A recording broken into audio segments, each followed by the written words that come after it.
تلقت جماهير النادي الأهلي صدمة كبيرة بعد تأكد غياب حارس مرمى النادي الأهلي محمد الشناوي، حيث يواجه النادي الأهلي نظيره الوداد المغربي غدا إن شاء الله بحضور 50,000 مشجع على استاد القاهرة. وقد أكد إبراهيم فايق على قناة أم تايم سبورت وجود مصطفى شوبير في مباراة الذهاب بنسبة 99% أمام الوداد المغربي وليس علي لطفي. ومن المحتمل عودة محمد الشناوي إلى حراسة مرمى النادي الأهلي في اللحظات الأخيرة. وعادت قائمة النادي الأهلي حمدي فتحي وعلي لطفي بعد التعافي من الإصابة، فيما تم استبعاد رامي ربيعة وأكرم توفيق وكريم فؤاد بسبب الإصابة، واستبعاد برونو سافيو وشادي حسين وأيمن أشرف لأسباب فنية. حيث استقر المدير الفني مارسيل كولر على قائمة الفريق التي ستقود المباراة الغد إن شاء الله. وجاءت قائمة النادي الأهلي في حراسة المرمى مصطفى شوبير، علي لطفي، حمزة علاء.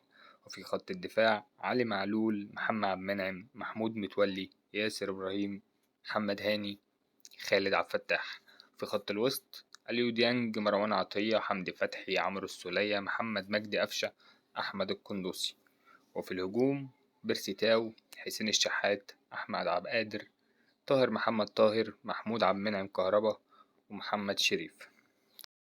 توقع مباراة الأهلي والوداد غدا إن شاء الله تكسب 200 جنيه. شروط المسابقة لايك سبسكرايب، تكون عامل كومنت، إن شاء الله تكسب معانا.